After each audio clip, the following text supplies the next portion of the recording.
The Double Cross Heist, crime fiction novel story. Prologue. Monte Carlo never slept. Not really. Beneath its glittering skyline, past the champagne-drenched casinos and the penthouse suites where billionaires whispered in hushed tones, the city had a heartbeat that pulsed with quiet danger. Deals were made in the dark, fortunes changed hands without a trace, and secrets buried themselves in the velvet folds of high society. Jack Sullivan had always been comfortable in the shadows.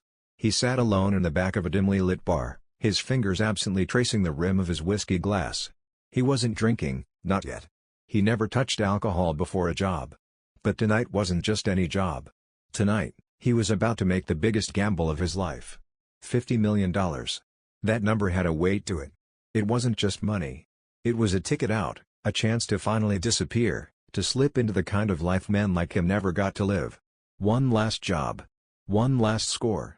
And then he'd be gone, a ghost with a pocket full of diamonds and no past to haunt him. But ghosts had a way of finding you, no matter how far you ran. Jack's eyes flickered to the polished mirror behind the bar, watching the room the way he always did. A couple of off-duty cops were nursing their drinks near the entrance, laughing too loudly to notice him. A businessman in a tailored suit sat hunched over his phone, his expression tight with worry. And in the farthest booth, half hidden by shadows, was a woman he hadn't seen in years. Isabella Moreau. She was still as dangerous as ever. Jack hadn't thought about Isabella in a long time. He had made sure of that. She was a fire that burned too hot, a bad memory wrapped in silk and perfume. Once, she had been his partner. Once, he had trusted her with his life. And then she had disappeared, leaving nothing but a whispered threat and an empty bank account. Now she was here. Watching him. Jack took a slow breath. If Isabella was in Monte Carlo, it meant one thing. This job was more than just a heist. It was a trap. And he was already in too deep to walk away. Chapter 1, The Last Job. The End of the Road. Jack Sullivan had spent the last 20 years slipping through cracks most men didn't even know existed. A career con artist, thief, and occasional forger, he had made a name for himself in the criminal underworld not just by his skill, but by his ability to stay one step ahead of everyone, including his own crew. At 42, he wasn't old, but he wasn't young enough to keep tempting fate. He had dodged bullets, prisons, and double crosses, but every man had his limit. He told himself this would be the last one, the job to end all jobs. And it was a beauty. $50 million worth of untraceable conflict-free diamonds, the kind of score only whispered about in backroom deals and shadowy corners of Monaco's most exclusive circles. It was the kind of job that only came once in a lifetime. But Jack knew better than to believe in luck. If something seemed too good to be true, it usually was. The devil you know. If Jack was the brains, then Vince Romano was the mouth. A born hustler, Vince had a silver tongue, a sharp suit for every occasion, and a reputation for winning big but losing bigger. He was the kind of guy who could walk into a room full of enemies and walk out with their wallets, and their girlfriends. Vince and Jack had run jobs together for nearly a decade. The two men complemented each other perfectly. Jack planned the impossible, and Vince sold it to the highest bidder. But Jack had noticed something lately. Vince had been nervous, drinking more than usual, making calls he wouldn't explain. That was never a good sign. Still, Jack needed him for this job. Vince knew the right people, and more importantly, he knew how to move stolen diamonds without attracting heat. Jack had worked too many heists to let emotions get in the way. He didn't trust Vince, not fully. He didn't trust anyone. But for $50 million? He could pretend. The score, a once-in-a-lifetime jackpot.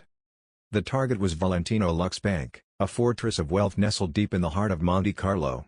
The place was built like Fort Knox, only instead of gold bars, it housed the rarest and most valuable diamonds in the world.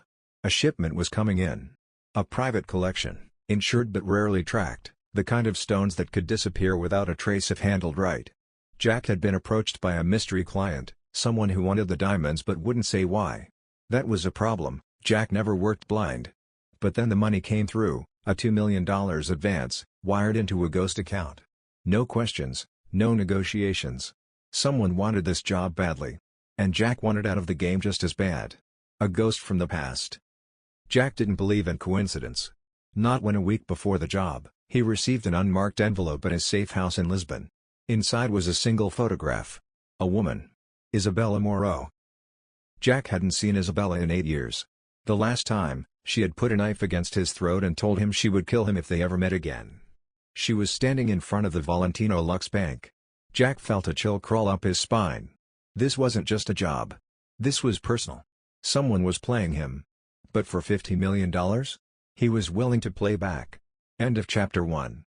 Chapter 2, The Target, Monte Carlo's untouchable vault. A fortress in the heart of luxury.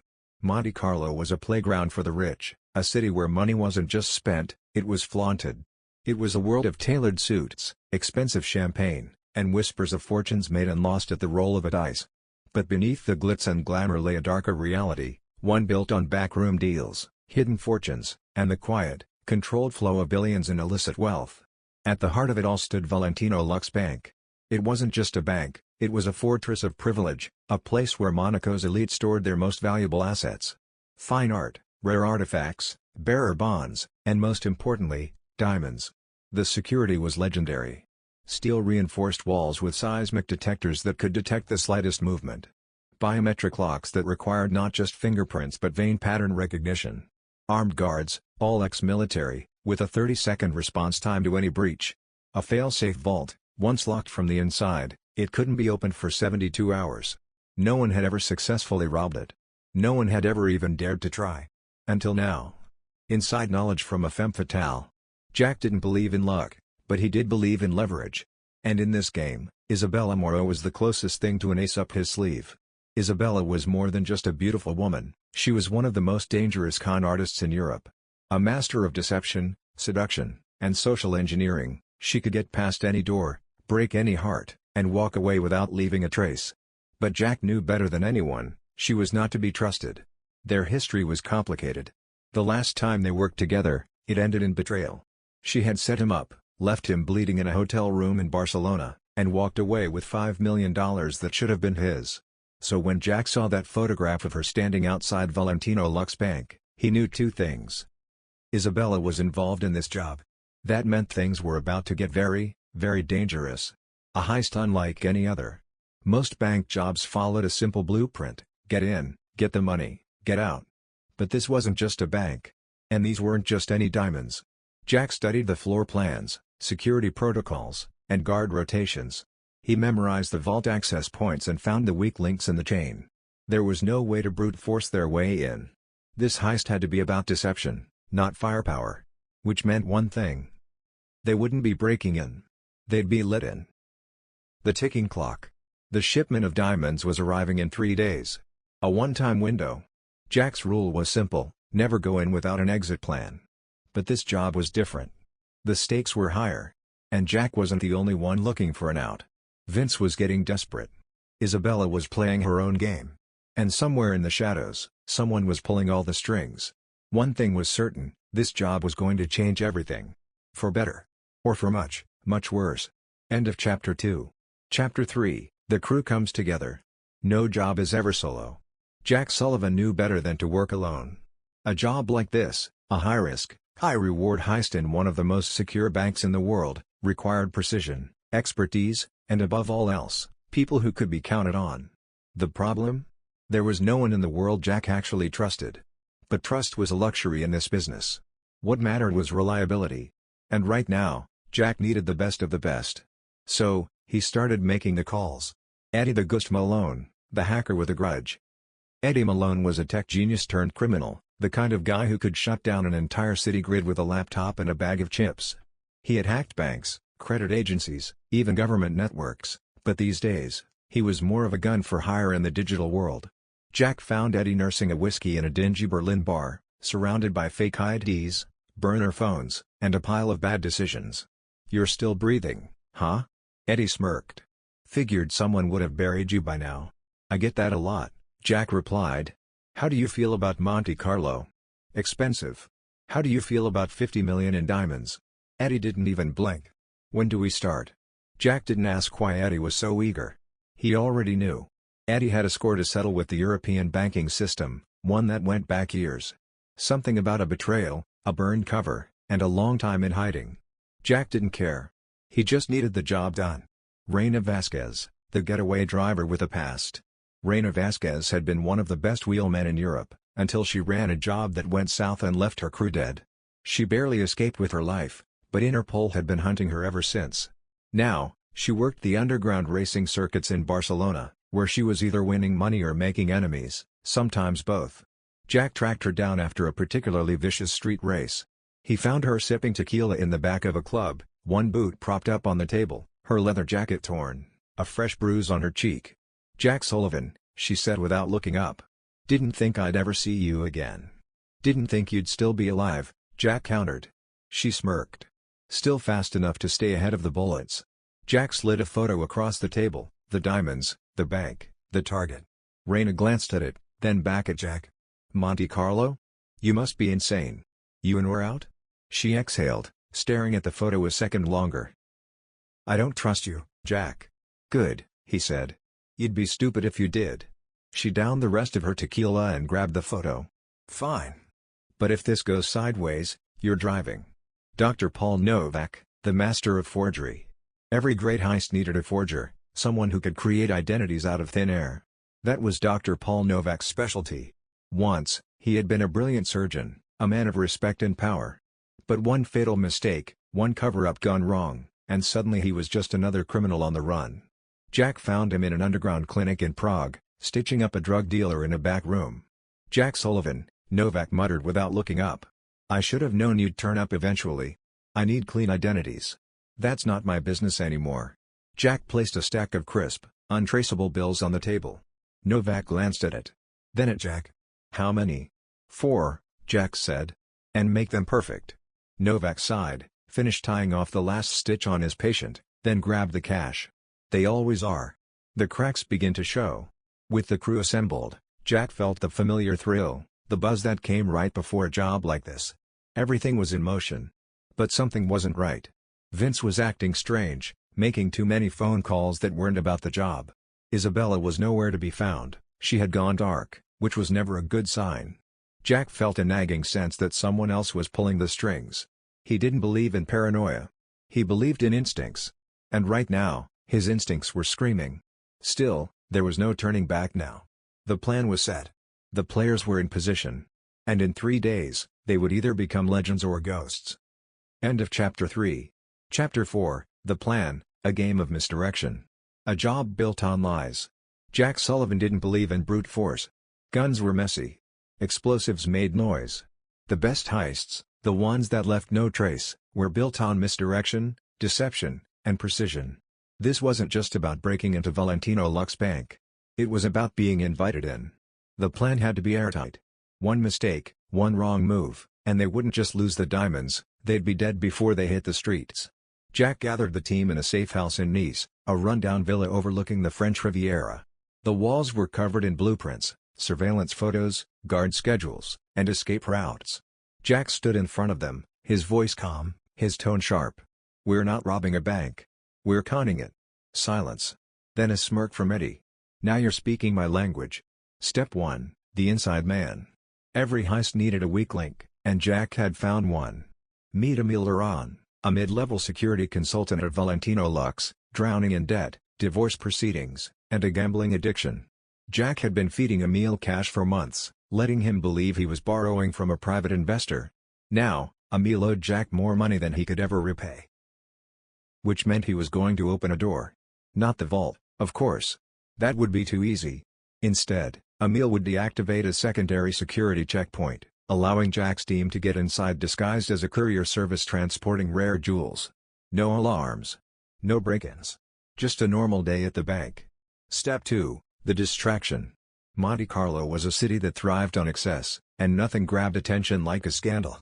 Jack and Vince had arranged for Interpol to receive an anonymous tip about an arms dealer arriving in Monaco. It would set off a chain reaction. Local authorities would be too busy tailing the fake suspect to worry about the bank. News reporters would flood the streets, creating chaos and confusion. The bank's upper management would be too distracted to question a last-minute shipment. The more eyes on the city, the fewer eyes on them. Step 3, the swap. Valentino Lux's vault wasn't just protected by guards and sensors. The diamonds were stored in tamper-proof cases, each marked with radio frequency ID tags. If one of those cases left the vault without authorization, the alarms would lock down the entire facility. That's where Dr. Paul Novak came in. He wasn't just a forger. He was a master of duplication. Novak had spent weeks building exact replicas of the cases, same weight, same dimensions, same RF tags. Perfect fakes. Once inside, Jack's team wouldn't steal the diamonds. They would swap them. The real ones would be hidden inside a disguised maintenance crate, wheeled out as part of a routine service request. By the time anyone realized the switch, Jack and his team would be halfway to the airport. Step 4, the exit. There was no exit. At least, not one that could be planned. Jack had 3 different escape routes, each leading to a different country. Route A, a private yacht in Port Hercule, heading toward international waters. Route B, a chartered plane under a fake identity, waiting in Nice. Route C, disappearing into the streets, splitting up, and vanishing into the chaos. But Jack knew plans never survived first contact with reality. Something always went wrong. And this time, he had a bad feeling about it. Cracks in the plan. As Jack finished laying out the details, he noticed it. Something was off. Vince was fidgeting, checking his phone too often. Isabella still hadn't checked in. Raina kept glancing at Eddie like she didn't trust him. Jack had been in this game long enough to know when a job was going to hell before it even started. Someone was hiding something. Someone was going to betray the team. Jack just didn't know who. Yet. End of Chapter 4. Chapter 5, The First Betrayal. A Whisper in the Dark. Jack Sullivan didn't believe in paranoia, he believed in instincts. And right now, his instincts were screaming. Something was wrong. It was the way Vince avoided his eyes. The way Raina kept her hand too close to her gun. The way Eddie kept watching the clock like he was waiting for something, or someone. And the biggest problem? Isabella still hadn't checked in. Jack had worked with her long enough to know one thing, Isabella Morrow never disappeared unless she wanted to. Which meant one of two things. She was running her own game. Or worse, she was already dead. The tip-off. The first sign of trouble came at midnight. Jack's burner phone buzzed with an untraceable message. Just 4 words. You're already compromised. Run. No name. No sender. Jack knew better than to ignore a warning like that. Someone had tipped them off. But who? And more importantly, why? A deadly mistake. Jack's first instinct was to check on Isabella. He and Raina drove into Monte Carlo under the cover of darkness, weaving through the maze of streets until they reached the Grand Bellevue Hotel, a 5-star palace where the city's elite came to drink, gamble, and disappear. Isabella had been staying here. At least, she was supposed to be. But when Jack walked into her suite on the 12th floor, he knew immediately, something was wrong. The lights were off. The air smelled like gunpowder and perfume. And in the center of the room, sprawled across the marble floor, a man was dead. The body in the room. The corpse was still warm. A single bullet hole in the chest. Jack bent down, checking the man's pockets. No ID. No wallet. Just a handgun with the serial number scratched off, the mark of a professional. Raina stood by the door, her fingers twitching near her sidearm. This is bad, Jack. Jack didn't answer. His mind was already racing. The dead man wasn't one of theirs. Isabella was missing. Someone had warned him to run. Which meant one thing, they weren't the only ones after the diamonds. A trail of blood. Jack spotted it as he stood, a thin line of crimson smeared across the floor, leading toward the bathroom. His pulse quickened. Gun drawn, he moved forward, pushing open the door. Inside, the bathtub was stained red. And scrawled across the mirror, in smudged lipstick, were 3 words. Don't trust Vince. Jack felt ice creep down his spine. Was Isabella warning him? Or was this another game? Behind him, Raina cursed under her breath. Jack. What the hell are we walking into? Jack exhaled slowly, his grip tightening around his gun. Something worse than I thought. A snake in the crew. Back at the safe house, Jack walked in like nothing was wrong. Vince was lounging on the couch, drink in hand, flashing that easy smile. Too easy. Too practiced. Jack didn't say a word. He just watched. And that's when he saw it. The slight twitch in Vince's fingers. The way his knee bounced just a little too fast. Vince was nervous. Jack had seen him lie to cops, to gangsters, to millionaires. Vince never flinched. Not unless he was caught. Jack leaned against the table, staring him down. Where's Isabella? Vince's smile flickered, just for a second. How the hell should I know? Jack's jaw tightened. You tell me, Vince. Because I just found a dead body in her hotel room. Silence. Eddie stopped typing. Raina's hand hovered near her gun. Vince let out a slow breath, rubbing his temple. Jack. You need to listen to me. No, Jack interrupted. You need to tell me the truth. Another silence. A long one. Then Vince did something he never did. He looked away. And Jack knew. Vince had already sold them out. End of Chapter 5. Chapter 6, The Judas Deal. A knife in the back. Jack Sullivan had been betrayed before. He knew how it felt, the slow, creeping realization that someone you trusted had been playing you for a fool. But Vince? That stung. Because Vince wasn't just a partner. He was the one guy Jack had always counted on.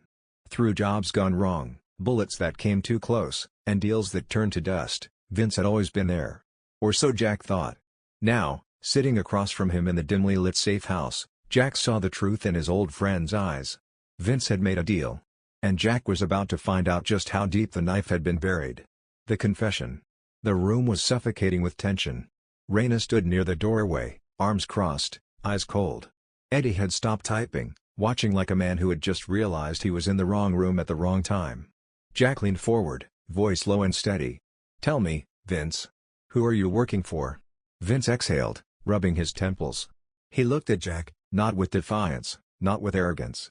But with something else. Regret. It's not what you think, Vince muttered. Jack clenched his jaw. That so? Because what I think is that you sold us out. Vince hesitated. Then, finally, he spoke. They made me an offer, Jack. Jack already knew who they were. The Giordano Syndicate. The most ruthless crime family in Europe. Arms dealers, smugglers, and the real power behind Monte Carlo's underworld. Jack had tried to stay off their radar for years. Clearly, he hadn't done a good job. How much? Jack asked. Vince swallowed. They didn't offer money. Jack narrowed his eyes. Then what? Vince took a shaky breath. Then he said it. My life. The blood debt. Vince had been playing a dangerous game behind Jack's back.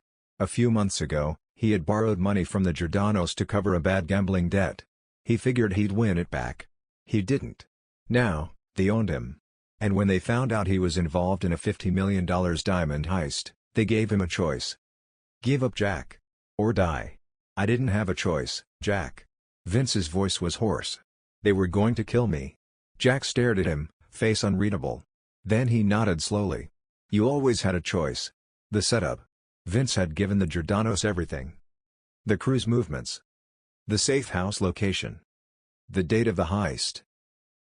The only reason they hadn't come for them yet was because the job wasn't done. They wanted Jack to go through with it, steal the diamonds, do the hard part. And once Jack's team had the goods, the Giordanos would take them. And kill whoever was left standing. Jack took a deep breath, letting the weight of it settle. They had been walking into a trap. And Vince had been leading them there. A decision in the dark. Raina stepped forward, her gun half raised. We can't trust him, Jack. Vince's voice cracked. I didn't have a choice, Raina. The hell you didn't. Eddie, still silent, cracked his knuckles. We should put a bullet in him now and cut our losses. Jack ignored them both. His eyes stayed on Vince. His old friend. His betrayer. Tell me why I shouldn't kill you right now. Vince swallowed hard. Then he did the only thing he could. He made Jack an offer. Let me fix this. Jack raised an eyebrow. How? Vince hesitated. Then, he leaned forward, his voice dropping to a whisper. Because I know how to double-cross them first. The Double Cross Heist begins. Jack should have killed him. Should have put a bullet between Vince's eyes and been done with it. But if Vince was telling the truth, if he really had a way to turn the tables on the Giordanos, then maybe, just maybe, they still had a shot. A shot at getting out alive. A shot at walking away with $50 million in diamonds. Jack exhaled, weighing the risk. Then he did something reckless. He gave Vince one last chance. One final job. One last betrayal, this time, on their own terms. End of Chapter 6. Chapter 7, Playing Both Sides. No honor among thieves. Jack Sullivan had spent his life lying, cheating, and outsmarting men who thought they were untouchable. But now, he wasn't just playing the game, he was playing against killers. The Giordano Syndicate didn't make threats. They made corpses. If they knew Vince had flipped, he'd be dead before sunrise. If Jack made one wrong move, they'd all be buried beside him. And yet, against every instinct, against every lesson he'd learned in this business, he was about to trust a traitor. A dangerous proposal. The team sat in silence, the weight of the situation pressing down like a loaded gun. Vince leaned forward, rubbing his hands together. His voice was low, steady. The Giordano's think I'm still on their side. That's our advantage. Reyna scoffed. Our advantage? You mean the mess you got us into? Jack shot her a look. Not now. Vince continued. They want the diamonds, but they don't trust me to deliver. Which means they'll be watching. They'll expect me to betray you at some point. Jack nodded slowly. So, we use that. Vince smirked. Exactly. We give them what they want, just not the way they expect. The fake score. The new plan was insanity. Reyna said it. Eddie said it. Even Jack knew it. But it was the only way to survive. Even Jack knew it. Instead of stealing the diamonds for themselves, they would let the Giordano's think they had won. Step 1, Jack and Vince would pretend to work together, feeding the Giordano's just enough information to keep them invested. Step 2, they'd execute the heist exactly as planned, but with a twist. Step 3, the Giordano's would get their diamonds, except they wouldn't be real. Dr. Novak had already made perfect replicas of the diamond cases. They would swap the real ones for fakes, letting the Giordano's believe they had the loot. By the time they realized they'd been tricked, Jack and his team would be long gone. A knife to the throat. The biggest problem? The Giordano's weren't stupid. They wouldn't just take their diamonds and walk away. They would double-check. They would test Vince's loyalty. And Jack had no doubt the test would be bloody. That theory was confirmed the next night when Vince got a message. Meet us. No backup. No tricks. A location followed. An abandoned warehouse on the docks. Jack and Reyna exchanged a look. It's a trap. Vince exhaled. Yeah. But if I don't show up, they'll kill us all anyway. Jack ran a hand through his hair. Then let's make sure you don't walk in there alone. The meeting. The docks smelled like salt and oil, the night air thick with the stench of rusting metal. Jack and Reyna stayed hidden in the shadows, guns ready, as Vince walked toward the warehouse. Inside, 4 men were waiting. At the center of them stood Salvatore Giordano. He was old-school mafia, a man who had climbed to the top by burying the people who stood in his way. He smiled as Vince stepped inside. You've been busy. Vince forced a chuckle. You know me, Sal. Always working angles. Salvatore's smile didn't waver. Then, in a blur, he pulled a knife, and slammed it against Vince's throat. Silence. Jack tensed in the darkness, finger on the trigger. One wrong move and Vince was dead. A test of loyalty. Salvatore's voice was quiet, but sharp as a blade. You know what I don't like, Vincent? I don't like men who play both sides. Vince didn't flinch. You think I'd cross you? Salvatore tilted his head. I think you're smart enough to try. But are you smart enough to survive it? A pause. Then, Salvatore pulled out a small black pistol and held it out to Vince. Prove your loyalty. Vince frowned. How? Salvatore turned, and pointed at a man tied to a chair. Jack's stomach dropped. Because the man tied up, bloody and beaten, was Dr. Paul Novak. The impossible choice. Salvatore's voice was a whisper of death. Kill him. Or I kill you. Jack cursed under his breath. This wasn't just a test. This was a message. Salvatore wanted to see how far Vince was willing to go. And now, Vince had to make a choice. If he hesitated, the Giordano's would know he was a rat. If he pulled the trigger, Dr. Novak was dead, and so was their entire plan. Jack's pulse pounded. He had seconds to make a decision. And then... bang! A gunshot exploded through the warehouse. And all hell broke loose. End of Chapter 7. Chapter 8, The Shadow War begins. A shot in the dark. The gunshot shattered the silence like a hammer on glass. For a split second, no one moved. Then, chaos. Vince dived for cover. Salvatore's men scrambled for their guns. And from the rafters above, Jack took his shot. Bang! One of Salvatore's goons went down before he even knew what hit him. Reyna, crouched near the entrance, let loose a barrage of fire, forcing the remaining guards to scatter. The war had begun. A desperate escape. Vince lunged forward, grabbing Salvatore's pistol before the mob boss could react. Novak, still tied to the chair, struggled against his bindings. Jack shouted, "Get him out. Now!" Vince didn't hesitate. He grabbed Novak, hoisting him up as bullets ripped through crates and metal beams, sending sparks flying. Reyna covered them, her shots precise, deadly. But they were outnumbered. And the longer they stayed, the closer death got. Jack spotted an opening, a rusted side door. Move. They ran. Gunfire chased them. They didn't stop until they hit the docks, sprinting toward a black sedan Jack had parked earlier. They barely made it inside before Vince slammed the gas. Tires screeched. Bullets punched into metal as the car fishtailed onto the main road. They were alive. For now. The Giordano's strike back. Salvatore wasn't the kind of man to take betrayal lightly. By sunrise, Monte Carlo was locked down. Every cop on the Giordano payroll was looking for them. Every street had eyes. Their names were whispered in back alleys and high-end casinos. Jack checked his burner phone. No signal. The Giordanos had cut off their lines, their contacts, their exits. They were being hunted. The crew splinters. Back at the new safe house, a rundown villa outside the city, tensions exploded. Raina paced like a caged tiger. That was a disaster. Eddie leaned against the wall, arms crossed. They'll never stop now. We should run. Jack shook his head. No. We finish this. Raina glared at him. Finish what? The job's blown. The Giordanos know we're coming. You really think we can still pull this off? Jack's voice was steel. We don't have a choice. Vince, still shaken, spoke up. Salvatore won't stop. We either take him out, or we end up in a ditch. Silence.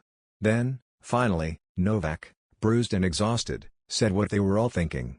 We don't just steal the diamonds anymore. Jack met his eyes. No. We take down the Giordanos. A new plan. The heist had just changed. It wasn't just about diamonds now. It was about survival. Jack laid it out. They would still hit the vault. They would still switch the diamonds. But now, they would make sure the Giordanos never saw it coming. How? By turning Salvatore's own men against him. Jack knew the underworld. Loyalty only lasted as long as the money did.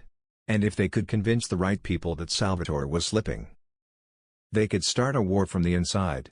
The double cross within the double cross. Jack tapped his fingers against the table. Vince, you're still our inside man. Vince exhaled. After tonight? I doubt they'll ever trust me again. Jack smirked. That's the beauty of it. They don't have to trust you. They just have to believe you hate us. Vince caught on. You want me to sell you out again? Jack nodded. This time, on our terms. Setting the trap. They would leak false intel. Vince would tell the Giordanos exactly where Jack and his crew would be during the heist. Except, that location would be a death trap. Instead of ambushing Jack's crew, the Giordanos would walk into an ambush of their own. The final war begins. Jack looked around the room. Everyone had a choice now. Run. Or fight. Raina cracked her knuckles. I say we burn the whole damn empire down, Eddie sighed. This is insane. But he didn't walk away. Vince smirked. Guess we're really doing this. Jack exhaled. Yeah. We are? Because this wasn't just about a heist anymore. This was about revenge. And by the time they were done, Salvatore Giordano wouldn't have a kingdom left to rule. End of Chapter 8. Chapter 9, The Heist Before the Heist. A job within a job. A perfect heist was like a chess game. And Jack Sullivan never played without setting up the board first. They had two missions now, steal the diamonds and destroy the Giordanos. But to do that, they needed to pull off one last job before the real job began. The weapons cache. Eddie checked the duffel bags stacked on the safe house table. We're gonna need more firepower. Jack already knew that. Salvatore's men would be armed to the teeth. If they were going to set an ambush, they needed better guns, explosives, and something special to tip the odds in their favor. And Jack knew exactly where to get it. Target, the Corsican gunrunner. His name was Lucien Moreau, a weapons dealer with a private stockpile of military-grade artillery.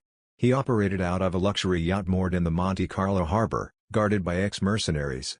Moreau didn't sell to just anyone. But Jack wasn't planning to buy. He was planning to steal. The plan. Raina would infiltrate the yacht as a buyer, keeping Moreau distracted. Eddie and Vince would disable the security systems.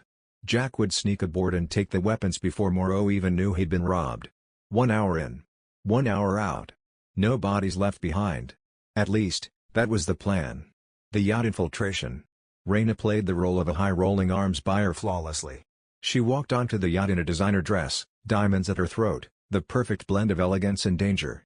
Moreau, a shark in a silk suit, welcomed her with a smirk and a glass of champagne. You must be the woman who likes to play with fire. Raina smiled. I prefer to sell it. Breaking in. While Raina kept Moreau busy, Jack and Vince moved in. Eddie had already hacked into the security feeds, looping footage and killing the alarms. Jack picked the lock on a supply hatch and slipped inside. The lower deck was a floating armory, crates of guns, C4, armor-piercing rounds, and a little something special, an EMP device capable of shutting down an entire city block. Jack grinned. That would come in handy. The job goes sideways. Then, a problem. Morrow's men had found Eddie near the yacht's engine room. Jack heard the scuffle over his earpiece. We've got company." Eddie's voice was tense. "Two guys. They've got guns." Jack cursed. The plan had just gone to hell. Guns blazing. Jack didn't hesitate. He pulled his silenced pistol and took out the first guard in one clean shot. The second turned, reaching for his radio. Vince tackled him from behind, slamming his head against the wall. Problem solved. But the noise had drawn attention. Above deck, Morrow's expression shifted. He turned to Reyna, eyes narrowing. "You brought friends," Reyna sighed. "Yeah. And they don't like waiting." Then she drove a knife into his thigh. The getaway. The yacht exploded into chaos. Gunfire erupted as Morrow's men swarmed.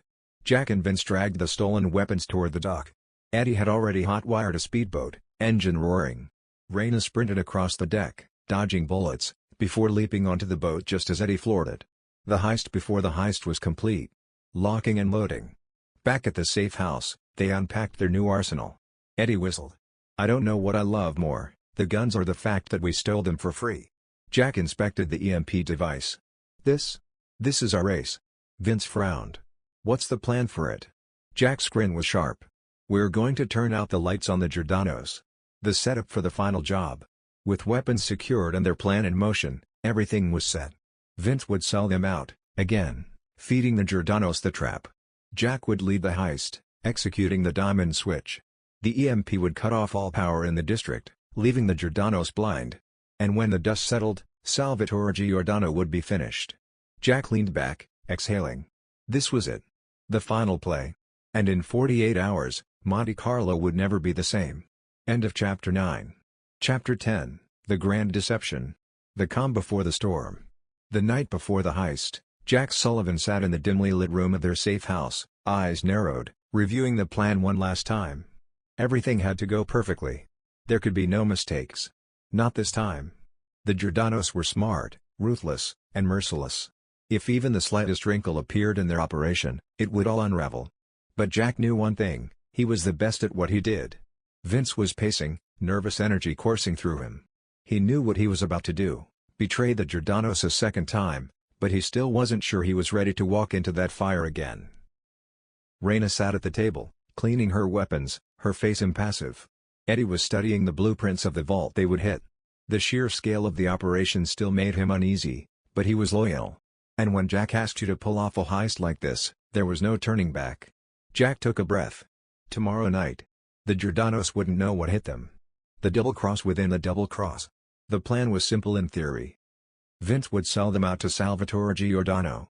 Jack and his team would hit the vault, replacing the diamonds with fakes, exactly as the Giordanos expected. The Giordanos would rush to claim their prize while Jack's crew made their escape. But the twist? Salvatore was going to believe he'd won. In reality, it was Jack and his team who would walk away with everything, the diamonds, the guns, and the upper hand. But there was one more move Jack needed to make. He had to convince the right people inside Salvatore's organization that the Giordano family was falling apart. The seeds of betrayal needed to be planted. Vince's role in the betrayal. Vince had his orders. He was going to approach the Giordanos and give them the exact intel they wanted. He was going to feed them the idea that they could strike at any time, that everything was under control. But as the day wore on, he grew more and more uneasy. He knew the Giordanos wouldn't trust him for long. That was the nature of the game, once you play both sides, no one trusts you. Still, he had a job to do. And there was no way back now. Setting the stage at the vault. The vault was buried beneath a nondescript hotel in the heart of Monte Carlo. A labyrinth of steel and concrete, the kind of place where a priceless collection of diamonds was held for no one to see.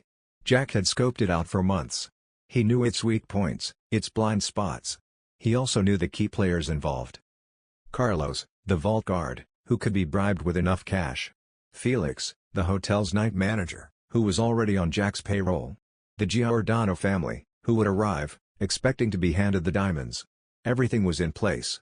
But Jack knew that in this business, nothing was ever as it seemed. The closer he got to the prize, the closer the danger came. The Giordano arrival. As dusk settled over Monte Carlo, the Giordano men arrived, their cars sleek and polished like dark sharks moving through the night. Salvatore Giordano was in the lead car. His son, Marco, a brutal enforcer, was close behind. They were expecting a celebration, an easy payout, an easy win. But what they didn't know was that they were walking into a carefully crafted lie. Vince was already in position, feeding them the details, feeding them the plan. But what they didn't know was that Jack had already made sure the vault's security was locked down tight, and there would be no escape if things went wrong. The switch. Inside the vault, Jack and Raina worked with precision, replacing the real diamonds with perfect fakes. Eddie was in the control room, keeping a close eye on the security feeds. Vince's job was simple, to make sure Salvatore and his men walked right into the trap. Jack could feel the weight of the night pressing down on him. Every move, every decision mattered. Raina, silent as always, loaded her gun. "Once the switch is done, we move fast. No mistakes." Jack nodded. "We're not leaving until the Giordano's are gone. This is bigger than just the diamonds." The moment of truth. Everything was set. The diamonds had been swapped. The Giordano's had arrived. Jack's pulse quickened as he watched them make their move. This was the moment. But then, Salvatore stepped into the vault. The trap was set. But there was one detail that Jack hadn't accounted for. Salvatore's eyes scanned the vault, and for the first time, Jack saw something flicker in the mob boss's gaze. A suspicion. Something wasn't right. The betrayal unraveling. As the Giordano's moved in to collect the diamonds, Jack's heart skipped a beat. Something felt off. Then, Marco's voice shattered the silence. "You said this was the stash, Vince. Where are the real diamonds?" Vince froze, his hand shaking. "It's all there. Just like we agreed." Salvatore's men surged forward, grabbing the diamonds, turning them over in their hands. And that's when it happened. Marco held up one of the diamonds and cracked it open with a hammer. It was a fake. The trap was sprung. The game was up. And now, all hell was about to break loose. The final betrayal. Salvatore didn't waste time. His men pulled their guns on Vince, the betrayal now painfully clear. But as Marco reached for his weapon, something unexpected happened. Vince pulled out his own gun, and aimed it straight at Salvatore. "You were always too predictable, Sal." Jack knew the moment the trigger was pulled, the game had changed. The fight for survival. Gunfire exploded, ricocheting off the walls. Jack ducked, adrenaline coursing through his veins. Raina moved first, taking down one of Salvatore's men with a single shot. Eddie threw himself at the security control panel, cutting off the vault's power. The Giordano's had walked right into their own final trap. Now it was a matter of who would walk out alive. End of Chapter 10. Chapter 11, Blood in the Water. The first shot. The room erupted into chaos. The Giordano's were scrambling, trying to regain control, but they were trapped in a maze of gunfire and confusion. Jack's team had executed their plan flawlessly, but now it was a full-on firefight. Bang! A shot rang out. Marco, Salvatore's son, dropped to the floor with a grunt. The bullet had hit him square in the chest, but it wasn't fatal. "Move," Jack yelled, signaling his crew to advance. Raina was already 2 steps ahead. Her sleek figure darted through the haze of gunpowder and flashing lights, her silenced pistol doing its work. She took out one of Salvatore's men, the heavy-set enforcer who'd been a step too slow to react. Eddie was closer to the vault's exit, keeping watch as Jack and Vince moved toward the chaos at the far side of the room. They couldn't afford to stay in the open. But Salvatore wasn't just going to let this slide. The Giordano's were dangerous, ruthless and ready for revenge. Salvatore's last stand. Salvatore, bloodied but alive, staggered to his feet, fury burning in his eyes. He looked at Vince with seething anger. "You double-crossing bastard." Vince's eyes were cold, unwavering. "I told you I'd burn it all down, Sal." The Giordano boss bellowed for his men to flank Jack's crew. They had a few left, but they were outgunned. Jack didn't hesitate. He grabbed a grenade from his belt, yanked the pin, and tossed it into the corner where Salvatore's remaining men were regrouping. Boom! The blast sent bodies flying, and the room was filled with the acrid scent of smoke and blood.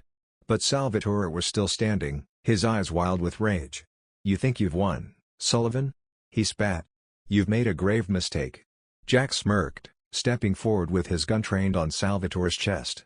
"No, Sal. You've made a mistake." Vince's final move. Vince looked at Jack, his face a mix of resolve and guilt. But there was no going back now. The Giordano's were done. The mob boss was on his knees now, blood dripping from his side, but his hand was still inches from his weapon. Salvatore's last breath was a curse directed at Vince. "You're dead. All of you."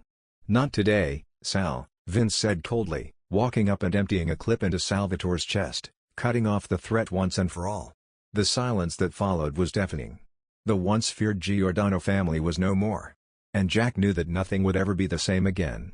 Reina's decision. Amidst the carnage, Reina stood still, her weapon aimed at the last of Salvatore's men, now cowering in the corner. They had the upper hand. They were victorious, but Reina had a decision to make. Her eyes scanned the room, catching the gaze of one of Salvatore's men, a young recruit who had been caught in the crossfire. He was still alive, trembling, his eyes wide with terror. "Please. Don't kill me. I didn't do anything wrong." Reina didn't speak. She was deciding, weighing the cost. But before she could pull the trigger, Eddie's voice came through her earpiece. "We've got what we came for. Let's go. Now." Reina's face hardened. She lowered her gun, leaving the man alive. But the moment wasn't lost on Jack. Reina had chosen a practical path, survival over mercy, and Jack respected that. The chase begins. The Giordano Empire was collapsing, but that didn't mean they were safe yet. They had only seconds to escape.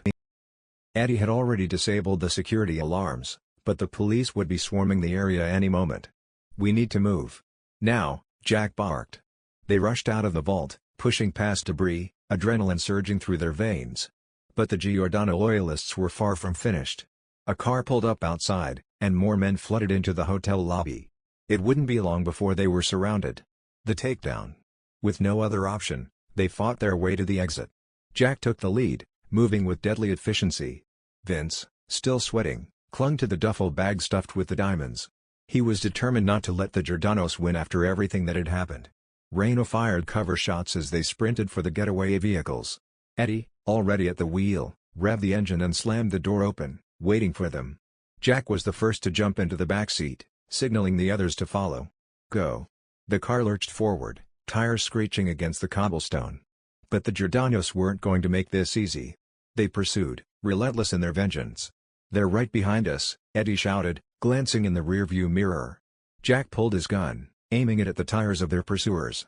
The Giordano family was already on the hunt, but now it was their turn to be hunted. The final push. The chase through Monte Carlo's winding streets was a blur of screeching tires and blinding lights. Jack's eyes never left the road ahead. The getaway was the only thing that mattered now. The Giordanos would be relentless, but Jack knew they had something the Giordanos didn't, the element of surprise, and the diamonds. He turned to Vince. "Hold on tight. We're not out of this yet." Vince grinned, knowing that he had survived the first betrayal, but in the world they inhabited, that wasn't enough. They needed to finish the job, and fast. With one final turn, Eddie pulled into an underground garage. They were out of sight, but the game wasn't over yet. Not by a long shot. End of Chapter 11. Chapter 12, The Last Gamble. The calm before the storm. The sound of the engine hummed through the underground garage as Jack Sullivan and his crew sat in tense silence.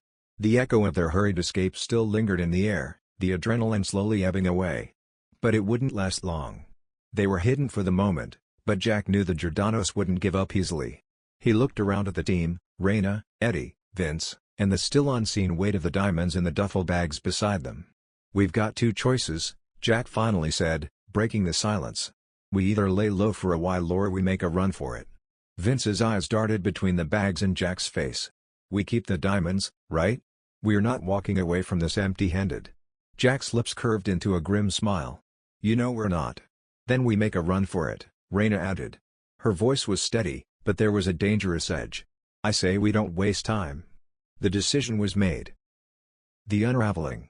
They needed a safe place to lay low, a place where no one knew their names, no one could tie them to the heist.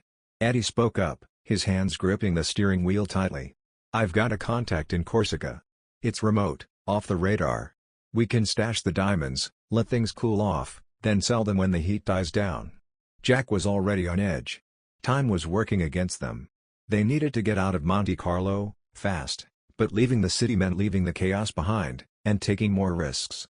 But he didn't hesitate. The heat was only going to get worse the longer they stayed. "Fine. We take the risk. Let's go." Vince was still eyeing the bags, already thinking about the payoff, but there was one thing that nagged at him. What if the Giordanos come after us? Jack's eyes hardened. Then we kill them first. The road to Corsica. The drive from Monte Carlo to Corsica was long, spanning miles of winding coastal roads and dark, empty stretches of highway. But they moved fast, pushing the car to its limits. They didn't stop for anything, not even food or water. The heat of pursuit was more than enough to keep them focused. Eddie's contact was waiting for them near a secluded villa at the edge of the island. It was an ideal place to hide out. But the tension didn't ease. Jack could feel the weight of their situation, the pressure mounting, the inevitable question of loyalty hanging in the air. Vince had already proven his worth, but the real question was whether the others would stay loyal now that the diamonds were on the table and the Giordanos were hunting them down. The villa. The villa was just as Eddie promised, isolated, discreet, and built into the rock face like something out of a dream. It was dark by the time they arrived, and they unloaded the bags, the glint of the diamonds shining even in the dim light. They stashed them in a locked safe inside the villa's basement, away from prying eyes. But as they settled in, a sense of unease began to creep over the group. They had escaped Monte Carlo. They were safe, for now, but that didn't mean they were free. The first betrayal.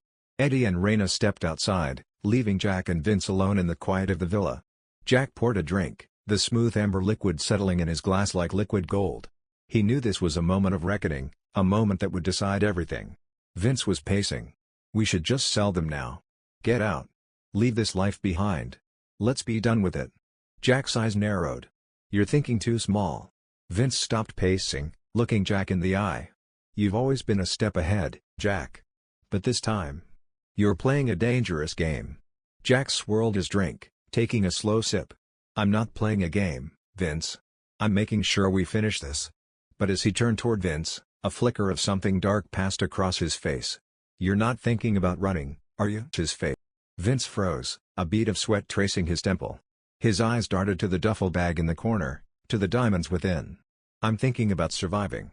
We all have a price, Jack. What's yours? The split. The silence in the room was suffocating. Jack's heart raced, his mind already formulating options. Vince was dangerous. He wasn't loyal, not like Jack thought. But Jack couldn't afford a split now. Not yet. He needed Vince, for this job.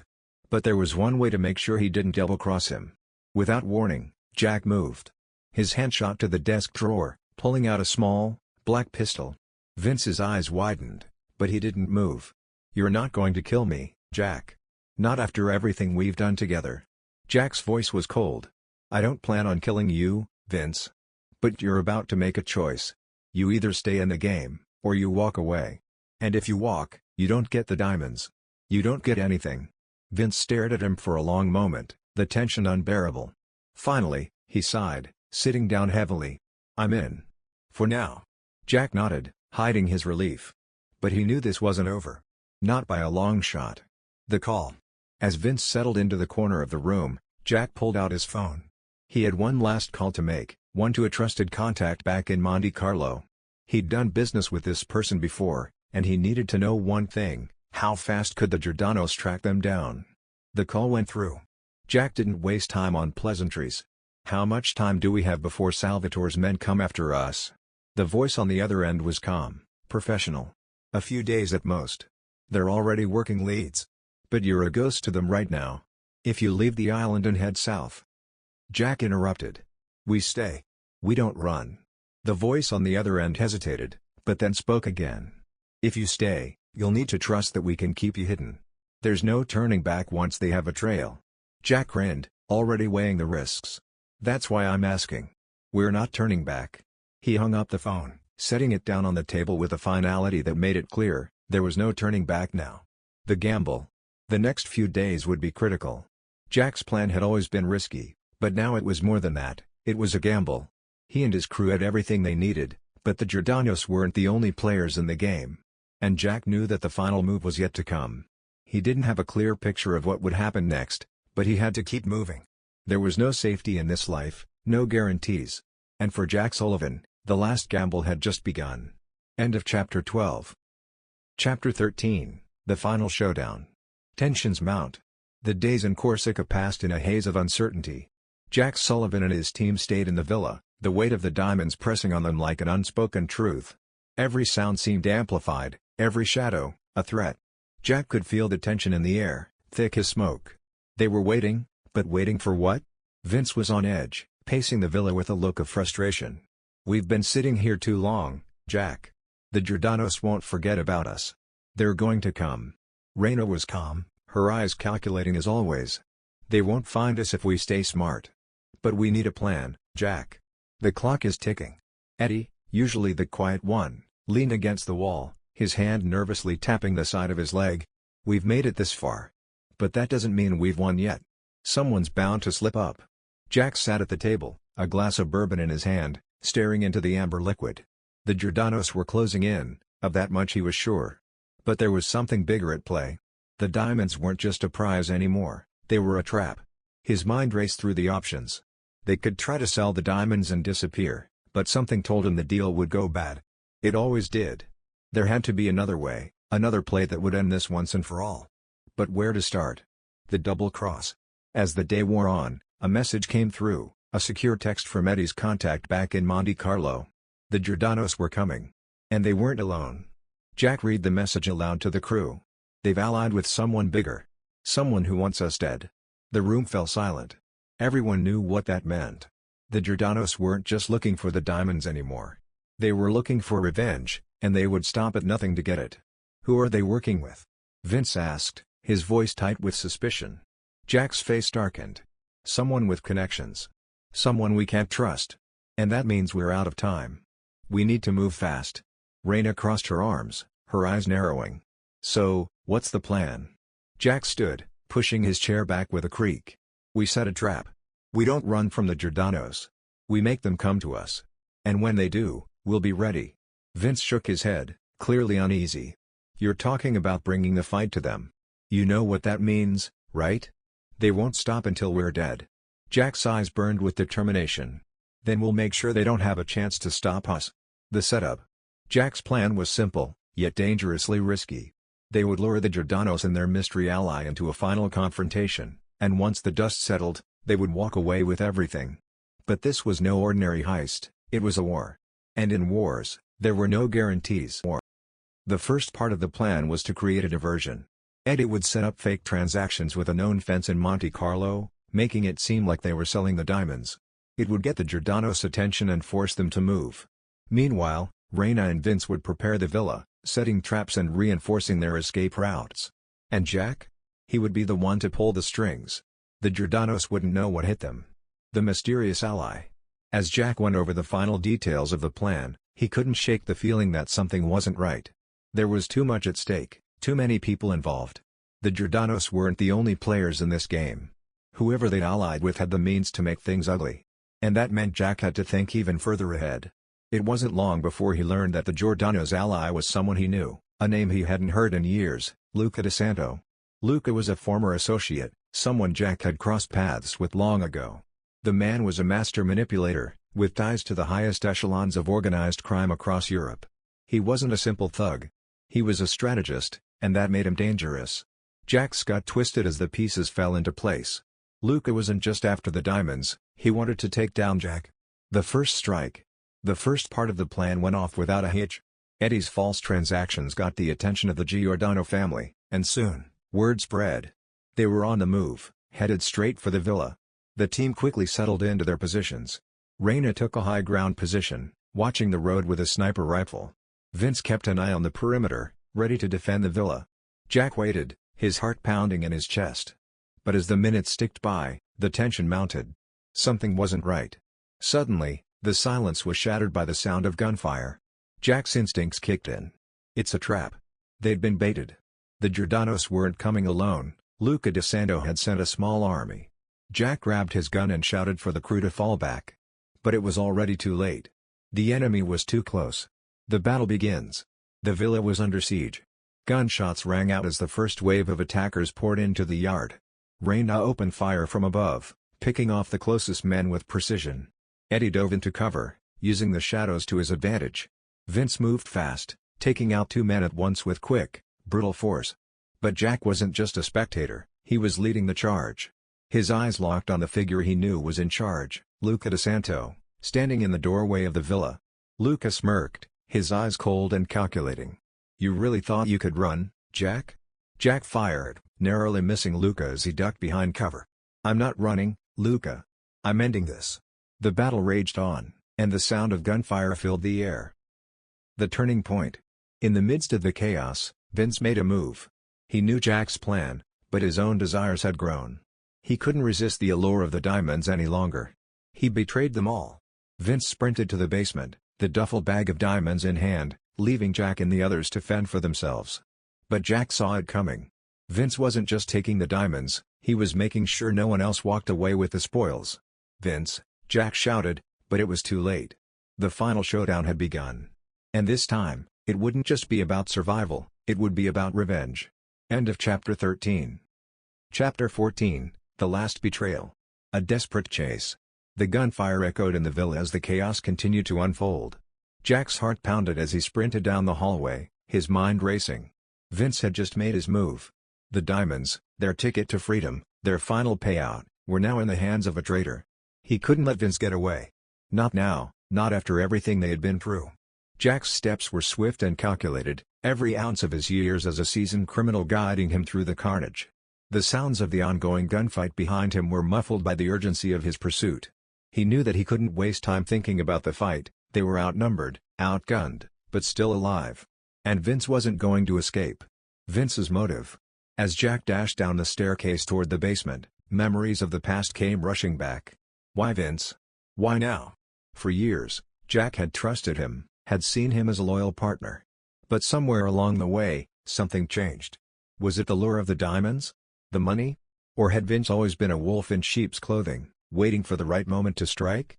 Jack didn't have time for answers. But the look in Vince's eyes when he made his move, the coldness, told Jack everything he needed to know. Vince had been playing a game of his own. The final betrayal had been brewing for weeks. The basement confrontation. Jack reached the basement door and paused. He could hear Vince's footsteps echoing in the dark, a telltale sign that the traitor was just ahead. Taking a deep breath, Jack pushed open the door, stepping into the dimly lit space. There, in the corner of the basement, was Vince. The duffel bag of diamonds was slung over his shoulder, his face twisted into a smirk. "You know, Jack," Vince said, his voice cold and mocking, "I've always been smarter than you. I figured I'd make my move at the right moment. And I did." Jack's eyes narrowed. "You think you can walk away with this? After everything we've been through?" Vince shrugged, a nonchalant grin playing at his lips. "The Giordano's want me alive. They'll pay a pretty penny for the diamonds, and I'll be out of this mess before you even know it." Jack stepped forward, his hand moving to his holster. "You really think you can just walk away from this, Vince? You're not that smart." A bitter argument. The tension between them was palpable, thick with years of shared history. But in that moment, it wasn't the years that mattered, it was the choice that had been made. Vince had chosen his own survival over everything else, and Jack had been betrayed. "I always knew I was better than you," Vince continued, his voice dripping with disdain. "You're too trusting, Jack. You always have been. The diamonds? They were the perfect bait. And you swallowed it whole." Jack gritted his teeth, the anger surging inside him. He was the one who had shaped Vince, made him the criminal he was today. But now, here they were, standing on opposite sides of a battlefield that had once been their partnership. "You're a fool, Vince," Jack said quietly. "You think the Giordanos will let you walk away? They'll come for you. And when they do, you'll wish you had stayed loyal." Vince smirked. "You're just mad because I outsmarted you. Go ahead, shoot me if you want. But just remember, you're the one who let me get this far." Jack's fingers tightened around his gun. But before he could make a move, the sound of approaching footsteps stopped him. "It's over, Vince." A shadow emerged from the doorway, a tall figure, dressed in dark clothes. Jack's eyes locked on the newcomer, Luca DeSanto. Luca stepped into the basement, his icy demeanor like a cold wind sweeping through the room. "You really thought you could outplay me, Jack?" Luca said, his eyes scanning the situation with cold amusement. "Vince may have betrayed you, but you didn't think it would be that easy, did you?" Jack's pulse quickened. "What's the play, Luca? You want the diamonds, too?" Luca chuckled softly. "The diamonds are a means to an end. I don't need them, Jack.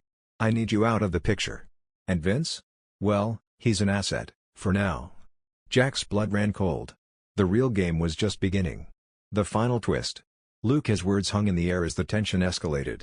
Vince had betrayed Jack, but Luca had other plans. In that moment, Jack realized that the entire setup had been orchestrated by Luca from the start.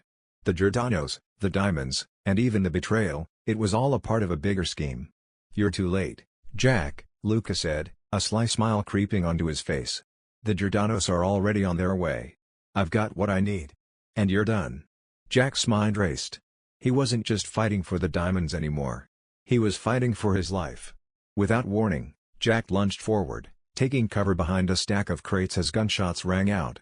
The confrontation had just escalated from bad to worse. He had to think fast, either get out or take the fight to Luca and Vince. "You've made a mistake, Luca," Jack said, his voice low and threatening. "I'm not done yet." But Luca just laughed, raising his gun. "It's over, Jack. You've already lost." The escape plan. In the chaos of the moment, Jack realized that survival was now the only goal. The diamonds, Vince's betrayal, meant nothing if he didn't make it out alive. But the question was, how could he escape the trap Luca had set? There was only one option: he needed to turn the tables. As Luca stepped closer, Jack darted toward the door, making a quick move toward the exit. Vince followed, but not to help him. He was trying to escape with the diamonds. Jack made his choice in that instant. He wasn't going to let Vince get away with it. He spun, firing a single shot. Vince crumpled to the floor, the duffel bag of diamonds slipping from his hands. "You're not walking away from this, Vince," Jack said, as Vince lay on the ground, groaning in pain. But there was no time to dwell on the betrayal. Jack grabbed the bag, hoisted it over his shoulder, and sprinted toward the exit, knowing this wasn't over. The final showdown was still ahead. The endgame. As Jack ran into the night, the weight of the diamonds still heavy in his hands, he knew that the final act was approaching. The Giordano's were closing in. Luca DeSanto wasn't far behind. And now, Jack was faced with a new enemy, the one who had orchestrated everything. The real game wasn't about the diamonds anymore, it was about survival. And Jack was about to play his last card. End of Chapter 14. Chapter 15, The Final Escape. A narrow window. The darkness of the night wrapped around Jack like a cloak as he sprinted across the uneven terrain outside the villa. His heart thudded in his chest, the weight of the duffel bag filled with diamonds pulling at him with every step. The gunfire from the basement still echoed in his ears. Vince was down. The betrayal was complete, but the real danger had just begun. Jack's breath came in ragged gasps, and his mind raced as he reached the tree line. The Giordano's were coming. Luca DeSanto was behind him. He had no time to think about the diamonds. They were just a means to an end. His survival was the only thing that mattered now. The path ahead was unclear, the moonlight casting eerie shadows across the rugged landscape. He couldn't afford to make a wrong move. Every step was a potential trap. Jack had escaped many situations before, but this one was different. This wasn't just a heist. It was war. The Giordano's close in. As Jack pushed deeper into the woods, he could hear the sound of cars approaching from the road. The Giordano's were relentless, they always were. Jack had spent years outsmarting men like them, but this time, there was nowhere to hide. The villa had been their safe house, and now it was compromised. The stakes were higher than ever. His fingers brushed against the diamonds in the duffel bag, and for a brief moment, he thought about the money. $50 million. He had come so close. But the thrill of the heist was long gone. There was no prize worth this much bloodshed. Not anymore. Jack ducked behind a large boulder as headlights appeared through the trees, casting long shadows across the ground. He held his breath, praying that the Giordano's hadn't spotted him yet. It was a race now, a race to get away before they found him. The sound of footsteps and voices filled the air as the Giordano's men fanned out, searching for any trace of him. Jack knew they weren't here just for the diamonds, they were here for him. Luca's game.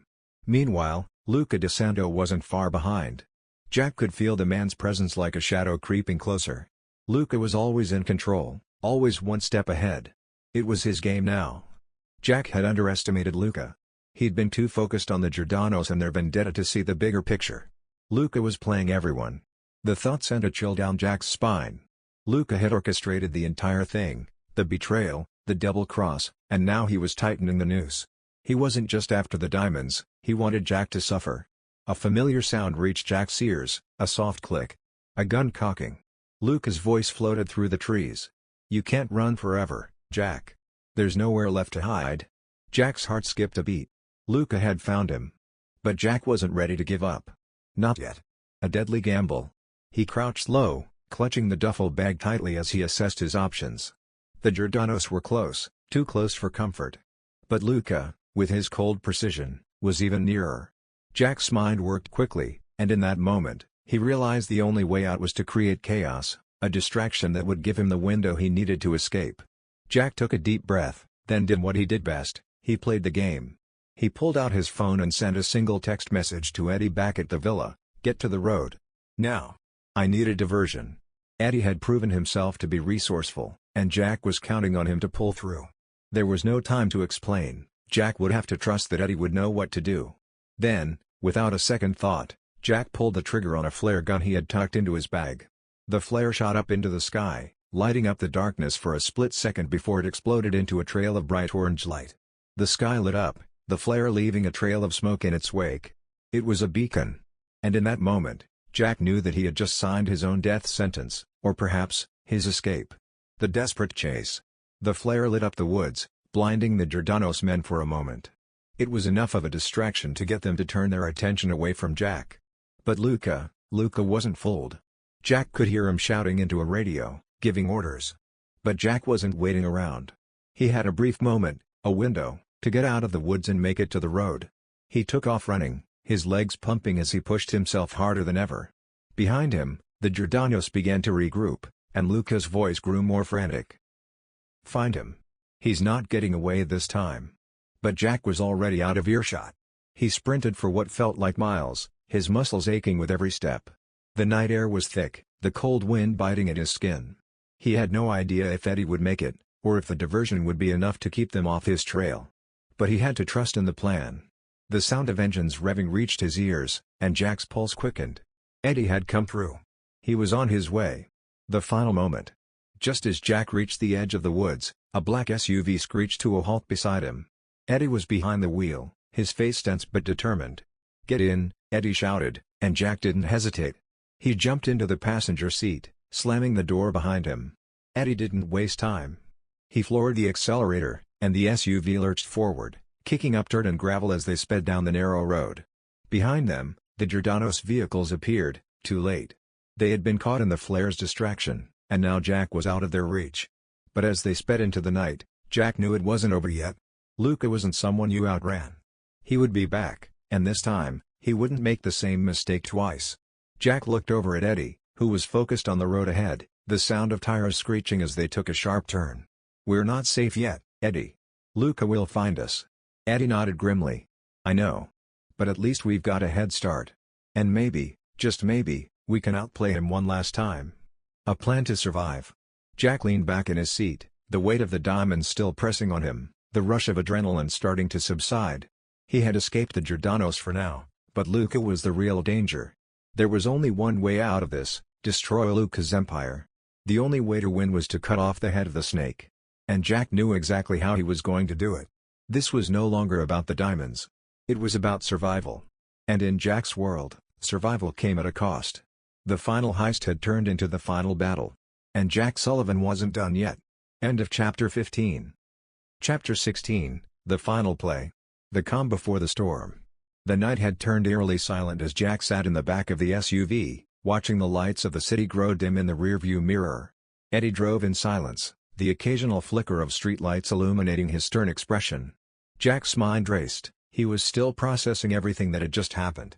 Vince's betrayal, Luca's manipulation, the Giordano's pursuit, all of it felt like a maze he had no hope of escaping. But Jack had made a choice. He wasn't running anymore. He wasn't going to play the victim. This was his game now. The diamonds in the duffel bag felt like an anchor, weighing him down with their promise of riches. But Jack wasn't going to run off into the sunset. Not yet. He had one last move to make. "Where are we going?" Eddie asked, glancing at him briefly as he navigated through the quiet street. Jack didn't answer right away. He stared out the window, watching the city's skyline recede behind them. "We're going to take down Luca," he said finally, his voice steady but cold. "We're going to burn his empire to the ground." Eddie's grip tightened on the steering wheel.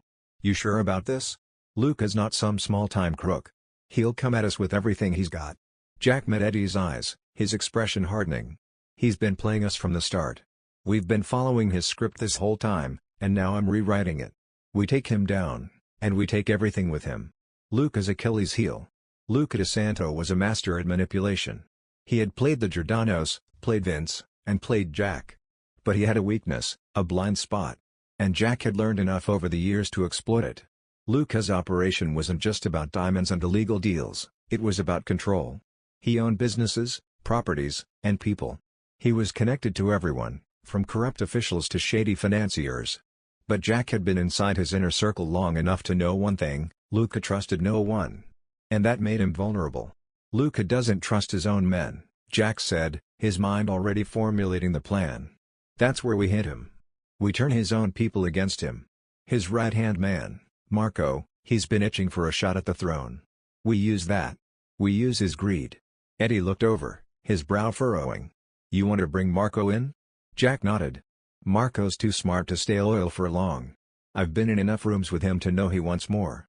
All we need to do is give him the right incentive." Eddie didn't say anything, but the tension between them was palpable. This wasn't just another heist. It was war. And war required sacrifice. The setup. The plan was simple, but like any great con, it relied on timing and trust, two things Jack had in short supply. They made their way to a safe house on the outskirts of the city, a nondescript building that had once served as a staging area for jobs gone wrong. The kind of place where things could go to ground, and no one would ask questions. Inside, Jack immediately got to work, setting up his final move. He called in a favor, reaching out to an old contact in the police department who owed him a debt. A tip-off about Luca's illicit dealings would be enough to draw the authorities in, and when they arrived, Marco would be the one to open the door for them. He just needed to make sure Marco believed he was in on it too. Jack's phone buzzed in his pocket. It was an encrypted message from Eddie, who had just made contact with Marco. The negotiations were happening. Everything was falling into place. A betrayal within the betrayal. The air in the safe house grew thick with tension as Jack paced the floor, waiting for the call that would confirm everything. "It's done," Eddie said finally, walking in with a look of grim satisfaction. "Marco's in. He'll meet us at the warehouse tomorrow night. He's already talking about taking Luca out. He thinks he's getting the whole operation." Jack didn't smile. "It's not over yet. Marco wants control, but he won't get it without a fight. And when the time comes, I'll be right there to take the spoils." But just as the pieces seemed to be falling into place, Jack's phone rang. It wasn't Eddie. It wasn't a contact. It was a number he didn't recognize. "Jack," a cold voice said on the other end. "I hope you're ready."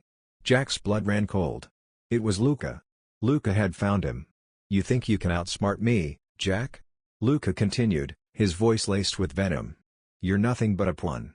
And I've been 2 steps ahead the whole time. Tomorrow, you and Eddie will be dead before you even reach that warehouse. Enjoy your last night alive." Jack's grip tightened around his phone, his mind racing. He had been played again. Marco hadn't flipped. Luca had. The double cross revealed. Realization hit like a punch to the gut. Luca had known the whole time. He had been setting Jack up for the final fall. Marco had been loyal to him all along, and Jack's plan had been nothing more than a trap, one Luca had orchestrated from the start. Jack didn't flinch. Instead, a cold smile spread across his face. "You made one mistake, Luca," he said, his voice calm and deliberate. "You underestimated me." He hung up the phone and turned to Eddie, who looked at him in confusion. "We've been played," Jack said flatly. "Luca knew what we were planning. Marco's not our ally. We're walking into a setup tomorrow." Eddie looked at him, his eyes widening. "What now?" Jack leaned forward, his mind working quickly.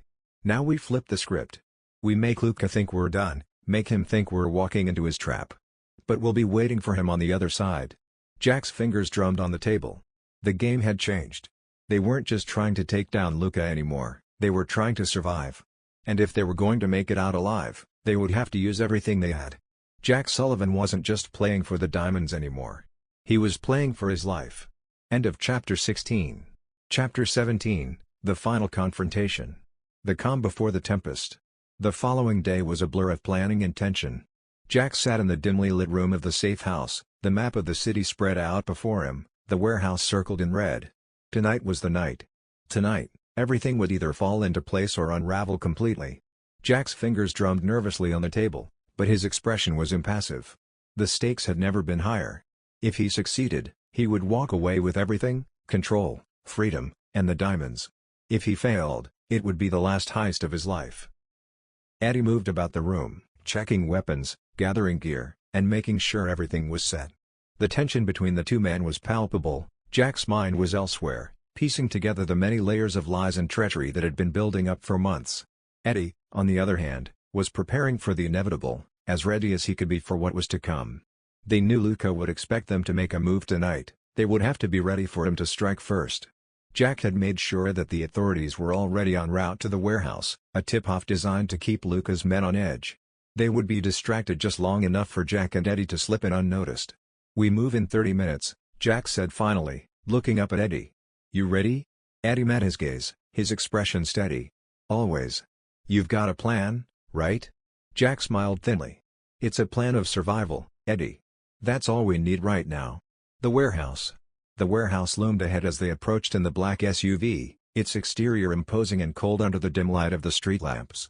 It had been the perfect place for a final showdown. Remote, isolated, with just enough cover to play their hand carefully. Jack checked his watch. The time had come. Luca's men would be waiting. Marco would be leading them. Jack couldn't help but feel a surge of adrenaline. Everything had been building toward this moment. "Stick to the plan," Jack said, his voice steady but firm.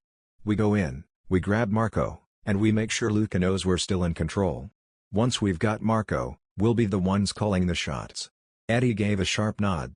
"And if things go south?" Jack's gaze hardened. "Then we make sure they go south for Luca. He's not walking away from this. Not after everything he's done." They parked the SUV a block away, leaving it in a dark corner where it wouldn't attract attention. Moving swiftly and silently, they made their way toward the warehouse, blending into the shadows. The plan was simple: get inside, locate Marco, and make sure Luca's men were too distracted to notice. But Jack knew the reality of these situations. Plans never went smoothly. There were always variables. And tonight, Luca had one final card to play. The trap closes in. The doors to the warehouse creaked as they pushed them open.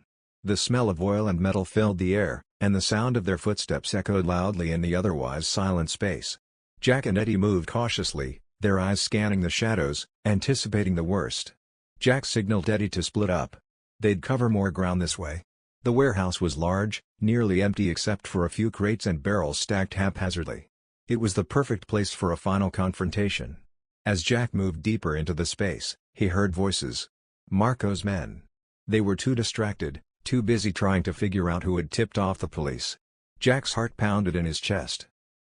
But just as he was about to make his move, a loud bang echoed through the building, followed by shouting. Gunfire. Jack's blood ran cold. It was a signal. The trap had been set. He ducked behind a stack of crates as the sound of footsteps echoed from behind him.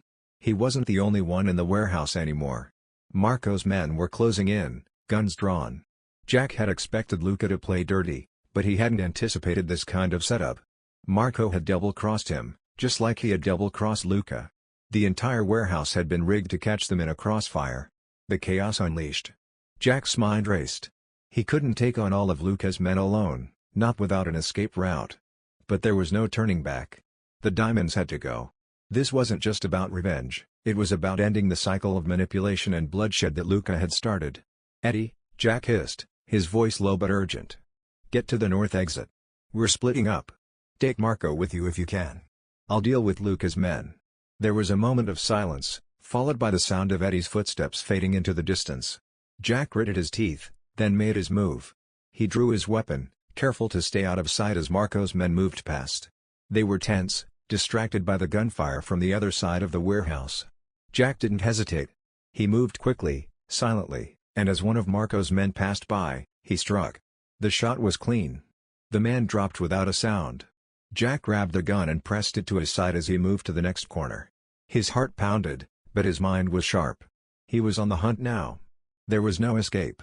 The gunfire was deafening, but Jack was in his element. "Jack," Eddie shouted, his voice barely audible above the chaos. "We've got Marco." Jack's lips curled into a grim smile. "Keep him alive, Eddie. Luca's next." Luca's final move. As Jack cornered the last of Marco's men, he felt a sudden chill. He wasn't alone. Luca. He had arrived. Jack spun around, his gun raised, only to find Luca standing in the shadows, a cold, mocking smile on his face. "Did you really think you could outplay me, Jack?" Luca's voice was a low growl, filled with disdain. Jack's grip tightened on his gun. "This ends tonight, Luca." Luca laughed darkly. "You think you can take everything from me? You're just a small-time thief trying to take down an empire. You're nothing." Jack didn't flinch. "Maybe I'm nothing. But you? You're finished." Before Luca could react, Jack fired. The bullet struck Luca in the shoulder, knocking him back. But Luca wasn't finished. He pulled his own gun and fired, but the shot went wide. It was now or never. Jack lunged forward, closing the distance between them. In a final, desperate move, he knocked the gun from Luca's hand and wrestled him to the ground. Luca's eyes were filled with fury, but Jack didn't hesitate. With a swift movement, he reached into Luca's jacket, pulled out the last card, the final piece of leverage. A file containing all of Luca's illicit deals, every dirty secret, every betrayal. "This is your end," Jack spat, standing over Luca. "You've played everyone, Luca. Now it's time for you to lose." With a final, disgusted look, Jack turned and walked away. The last stand. As Jack made his way out of the warehouse, Eddie was waiting by the exit, Marco in tow. They had survived the chaos, and the diamonds were secure. But more than that, they had destroyed Luca. The night was still. The storm had passed. Jack Sullivan had come for everything, and tonight, he had taken it all. End of Chapter 17. Chapter 18, The Price of Freedom. A new dawn. The first light of morning crept through the cracks in the boarded-up windows of the safe house. Jack Sullivan stood by the window, staring out at the quiet street. The world was still asleep, unaware of the storm that had just passed through it. The diamonds, now safely stashed away in a hidden compartment beneath the floorboards, seemed to glow in the dim light of the room. The spoils of war. But Jack didn't feel the satisfaction he thought he would.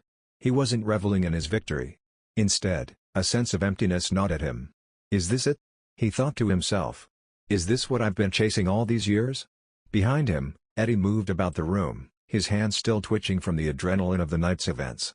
He looked like he hadn't slept a wink, his eyes bloodshot, but the smile on his face was genuine. "We did it, Jack," Eddie said, the words almost disbelieving. "We took him down. Luca's done." Jack turned to face him, his expression unreadable. "Yeah. But at what cost, Eddie? We're out of the game, but we're not free." Eddie cocked his head, looking at Jack with a mix of confusion and concern. "What do you mean?" "We've got the diamonds. We've got everything we need." Jack's gaze hardened as he walked away from the window, his voice low. "You can take the man out of the game, but the game never leaves you. You think we've won? Think again. The weight of the diamonds." Jack had always known that the diamonds were more than just a means to an end, they were a curse. And now, in the aftermath of everything that had transpired, they felt heavier than ever before. Eddie didn't fully understand it. He hadn't been around long enough to feel the weight of a life lived in shadows, to know the cost of betrayal and survival. "Jack, we've got a shot at a clean break," Eddie insisted. "We take the diamonds, disappear, and leave all this behind. No more heists, no more games. Just freedom." Jack didn't answer immediately. He stared at the duffel bag where the diamonds rested, the light from the window catching the edges of their sharp, flawless surfaces. They were beautiful, yes. But beauty didn't last. Beautiful. "Freedom?" Jack echoed. "You think freedom comes with diamonds? You think it comes with anything other than blood?" Eddie frowned, stepping forward. "We've earned it, Jack. We've fought for it. It's ours for the taking." But Jack shook his head, his eyes distant. "Nothing is ever really ours, Eddie. We might have taken down Luca, but the world doesn't work that way. There's always someone else. There's always another game." The call from the past. As if on cue, Jack's phone buzzed from the table, cutting through the heavy silence in the room. He picked it up slowly, his eyes narrowing as he read the name on the screen. "Vince," Jack muttered under his breath. "What the hell does he want?" Eddie stepped back, watching Jack intently. "You gonna answer it?" Jack hesitated for a moment before swiping the screen and putting the phone to his ear. "Jack," Vince's voice crackled over the line, his tone smooth and confident as always. "I knew you'd make it out. You're a survivor, I'll give you that." Jack's grip tightened around the phone. "What do you want, Vince?" Vince chuckled. "Nothing. Well, not much. I just wanted to check in, see if you were still alive. I hear the heist went off without a hitch." Jack's blood boiled. "Cut the crap, Vince. I know you're behind this. You set me up from the start, didn't you? You and Luca." There was a pause on the other end. Vince seemed to be weighing his response, but Jack could hear the smile in his voice when he spoke again. "I never set you up, Jack. I just knew you were too good to let go to waste. Luca wasn't the only one who saw potential in you. I think you've learned that by now, haven't you?" Jack clenched his jaw. "You're sick, Vince." Vince's laugh was light and mocking. "Maybe. But I'm also rich. And you, Jack, are going to need a lot more than diamonds to stay ahead of this game. You've got enemies, my friend. A lot of them. And now that Luke is out of the picture, there's a power vacuum. People are gonna start asking questions. I'm just calling to remind you, you're not out yet." The words hung heavy in the air as Jack's heart sank. He had hoped, for just a moment, that this would be his escape. But Vince had shattered that illusion. "You're gonna need to make some decisions, Jack. Fast," Vince continued. "The clock's ticking." Before Jack could respond, Vince hung up. The line went dead. The haunting realization. Jack set the phone down on the table, staring at it blankly. His mind was racing, but there was only one thought he could focus on now. "We're not free," he muttered, more to himself than to Eddie. "And we never will be." Eddie frowned, trying to understand. "What are you talking about?" Jack turned to him, his eyes hardening. "Vince wasn't just playing us. He's still out there. And he's got plans. We thought we were done with the game, but the game isn't done with us." Eddie stepped forward, his expression darkening. "You mean we're not finished?" Jack shook his head. "No. We're not finished. Not by a long shot." The decision. The air in the room felt heavy, suffocating. The weight of the diamonds, of Vince's words, and of all the betrayals and bloodshed that had led them here hung in the balance.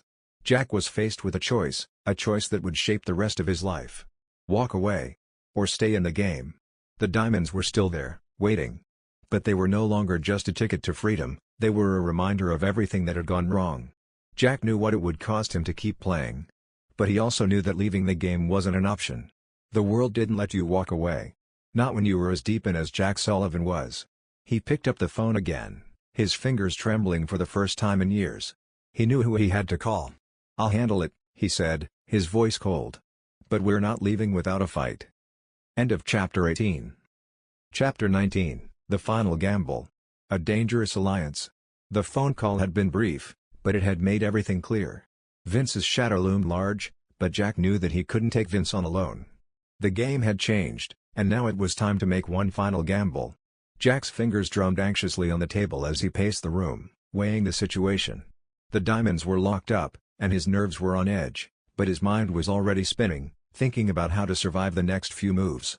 The walls were closing in, and he knew he couldn't trust anyone. But there was one person he still could use, Lana. Lana had been a part of the game before. She was as smart as they come and as dangerous as they got. Her loyalty, though, had always been questionable. But in a world full of double crosses, she might just be the ally he needed. Jack grabbed his jacket and headed out the door. Eddie watched him silently, the air between them thick with unspoken words. "You sure about this, Jack?" Eddie asked, his voice low. "Lana? She's not exactly the type to play nice." Jack gave Eddie a grim smile. "Sometimes you don't need nice. You need survival." As he made his way to the street, his heart was heavy with the weight of the decision. Lana was trouble, there was no denying that. But if anyone could help him navigate the treacherous waters of Vince's schemes, it was her. Lana's territory. Jack arrived at the dilapidated building where Lana had been hiding out. It was the kind of place that reflected her personality, cold, dangerous, and filled with secrets. The door creaked open when he knocked, and Lana stood there, her lips curling into a smile as she took in his appearance. "Jack Sullivan," she said, her voice dripping with amusement. "I never thought I'd see you again. After everything. Why now?" Jack didn't waste time with pleasantries. "I need your help, Lana. I'm being hunted. Vince is coming for me, and I'm not walking away from this without a fight." Lana raised an eyebrow, intrigued but cautious. "Vince, huh? I thought you were smarter than to get tangled up in his mess. But I suppose we all make mistakes." Jack's eyes hardened. "This isn't about mistakes anymore. It's about survival. Vince has something on me, and I'm not going down without a shot."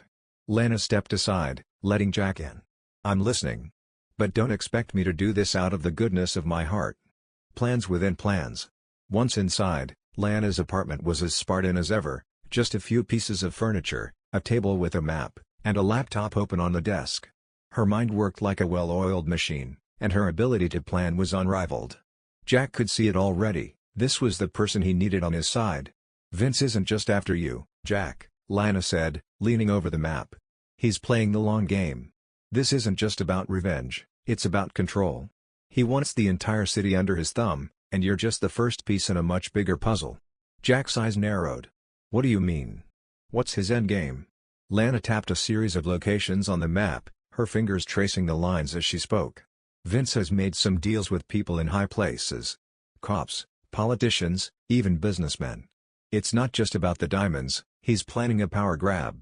He wants the diamonds, sure, but he also wants the leverage to control everything else. Jack was quiet for a moment, processing the information. So, it's not enough to get rid of Luca. He's building an empire. And I'm supposed to just walk away from this? Lana shook her head. No, Jack. Walking away isn't an option. If you want to live, you're going to have to take him down. You've got the diamonds, but that's not enough to survive this game. You need to hit Vince where it hurts. You need leverage. Jack could feel the weight of the decision pressing down on him. And you're willing to help me get it? Lana smiled again, a dangerous gleam in her eyes. Of course. But it's going to cost you. Jack nodded. Name your price. Betrayal in the shadows. The night was growing late, and as Lana and Jack went over their plan, something was gnawing at the back of Jack's mind. The pieces were falling into place, but there was a lingering suspicion that Lana wasn't being entirely forthcoming. She had her own agenda, and Jack knew that, sooner or later, he would have to face it. As Lana walked Jack through the final details of the plan, the tension in the room was palpable. They had to move quickly, but they also had to be careful. Vince had too many eyes and ears in the city to underestimate him. The plan was simple, almost too simple: infiltrate one of Vince's operations, extract critical information, and use it to leverage a final showdown. But Jack couldn't shake the feeling that Lana was holding back something crucial that she hadn't revealed. Just as they were about to finalize the details, Jack's phone buzzed again. This time, the number was unfamiliar. He answered it cautiously. Jack, the voice on the other end was smooth, too smooth. It was Vince. I was wondering when you'd call, Jack. You're getting predictable in your old age. Jack's stomach churned, but he kept his voice steady. What do you want, Vince? Vince chuckled. Oh, I think you know what I want. You're still holding on to those diamonds, aren't you? You and Lana have quite the little plan going, but I'm afraid it's already too late. Jack's heart skipped a beat. What are you talking about? You didn't think I wouldn't know about your little alliance, did you? Lana's been working for me all along. She's been feeding me everything you've been up to. You're too late, Jack. This is the end of the road for you. The line went dead before Jack could respond. His blood ran cold as he turned to Lana, who had an almost imperceptible smirk on her face. You lied to me, Jack said, his voice low and dangerous. You were working for him all along. Lana's eyes glittered with amusement. Oh, Jack. You should know by now, there's no such thing as loyalty in this business. I do what I need to do to survive. And right now, Vince has the better deal. Jack's mind raced. The walls were closing in, and he realized just how deep he was in this game. Vince had outplayed him again, and Lana, once his ally, had become his enemy. The last betrayal. With his options running out, Jack had to make a choice: fight back or run. He had underestimated Vince's hold over the city. He had underestimated Lana. But now, he wasn't just playing for survival, he was playing for his life. As Jack stood there, the final decision burned in his mind. The diamonds, the betrayal, the lies, everything had led to this moment. It was time for one final gamble. And Jack Sullivan knew that this time, he wasn't going down without a fight. End of Chapter 19. Chapter 20, The Final Reckoning. The calm before the storm. The room was quiet, the silence so thick that it seemed to suffocate everything in its path. Jack stood at the window, his gaze lost in the distant city lights, but his mind was elsewhere, on the series of events that had led him here, to this critical moment. The diamonds still rested in the hidden compartment beneath the floorboards, gleaming in the dim light, but they no longer held any allure. In the end, they were just shiny rocks, a means to an end, nothing more. The game had become something far bigger than he had ever imagined, and now, Vince's betrayal had turned it all into a deadly game of cat and mouse. Jack had one final chance. One last move to make, and it all rested on the line between life and death. You can't run forever, Jack muttered under his breath. This time, I'll finish it. The gathering storm.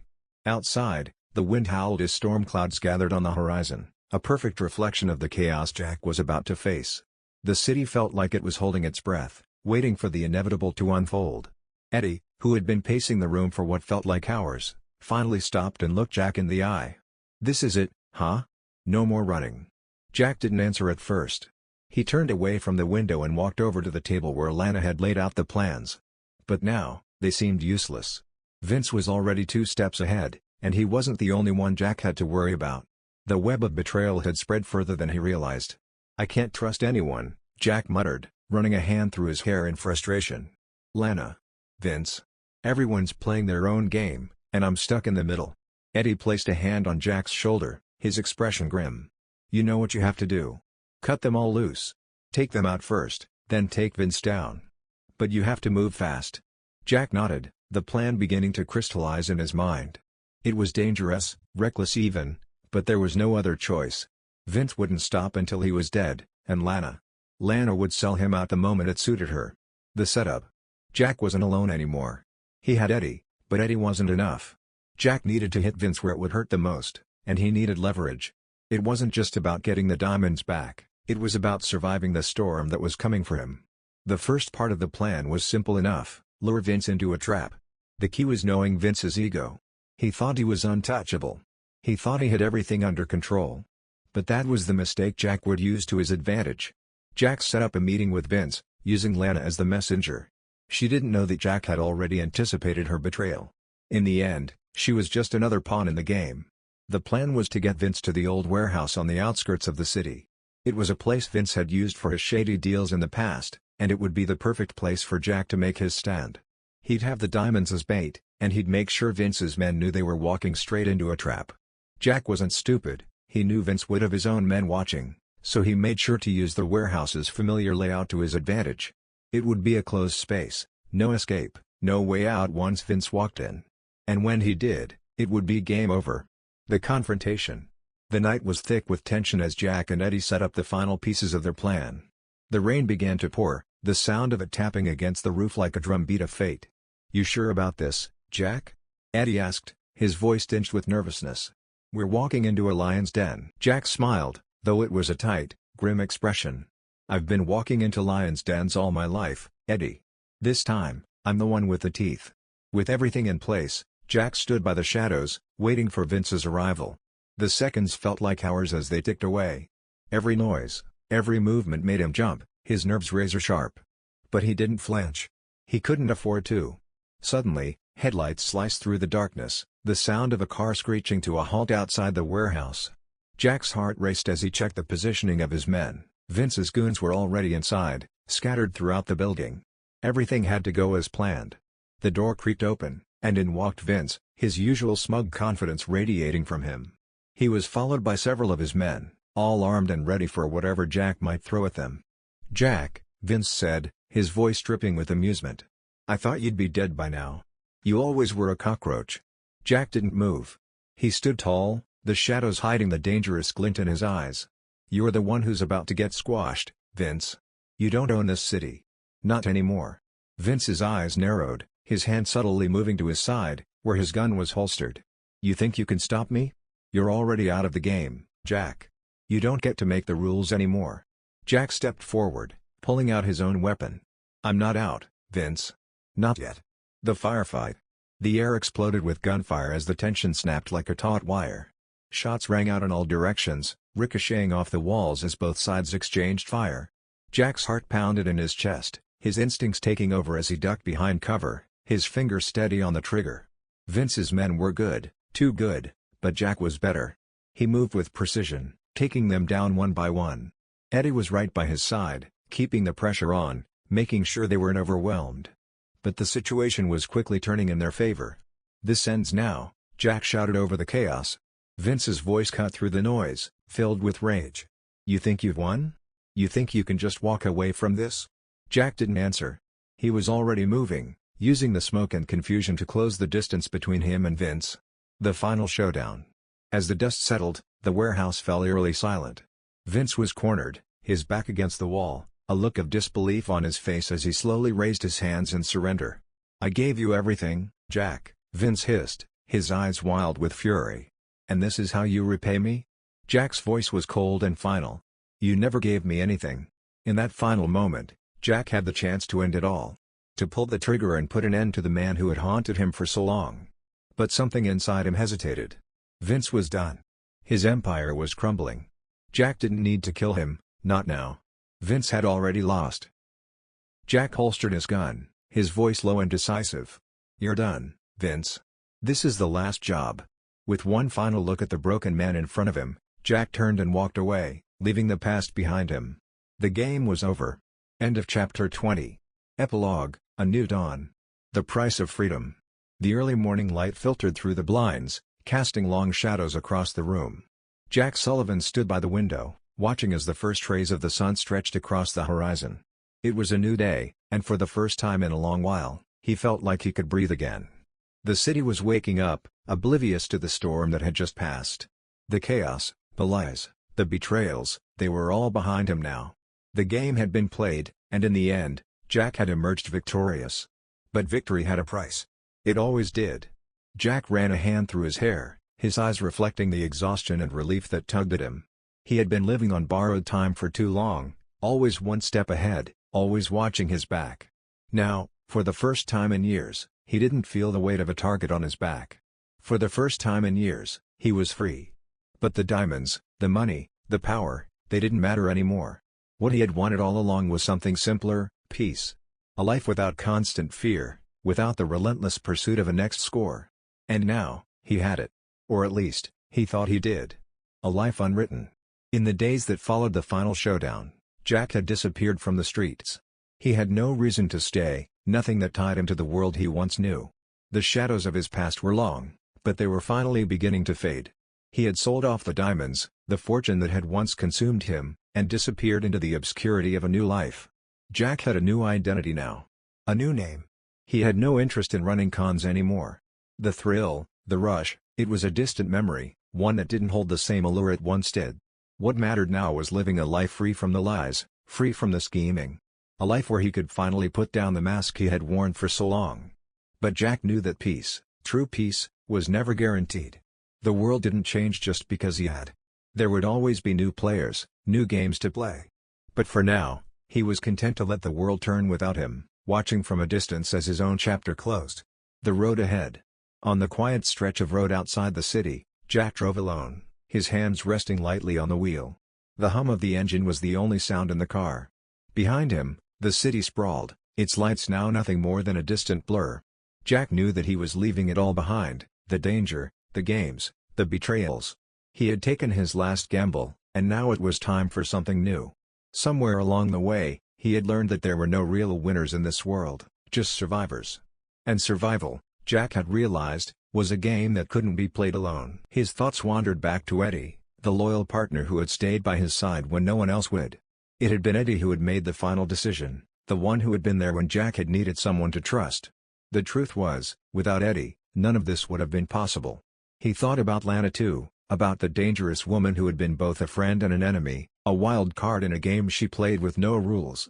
She had chosen her side, and Jack had been left to clean up the mess. But in the end, it didn't matter. Lana would keep playing the game, always chasing the next deal, the next opportunity. Jack had no place in her world anymore. A new start. The car slowed as Jack pulled into a small town, a quiet place where no one knew his name and no one would ask questions. He checked into a rundown motel, the kind that didn't ask for IDs or references. It was the kind of place where people like him could vanish without leaving a trace. For the first time in years, Jack felt the weight of the world lift from his shoulders. No more games. No more running. No more double crosses. As he sat on the edge of the bed, he realized that he was done with the world of shadows. He had always been a master of reinvention, but this time, he was reinventing himself for real. The man who had once lived for the thrill, the deceit, and the hustle was gone. Jack Sullivan was no more. He was just a man, alone in a quiet town, trying to start fresh. He took a deep breath, letting the stillness of the moment settle over him. The city, the heists, the betrayals, all of it was behind him. And while he didn't know what the future held, one thing was clear, it wasn't going to be anything like the past. A final message. As the sun dipped below the horizon, Jack's phone buzzed, one last message. It was from Eddie. "You good?" Jack smiled softly as he read the message. He didn't need to reply. Eddie would understand. Sometimes, survival was all that mattered. And Jack had survived. He had come out on the other side, scarred but stronger. The past was gone, and the future was unwritten. But for once, Jack didn't need to control it. He was ready to let life take him where it would. The world outside was waking up to a new dawn. And so was Jack Sullivan. The end.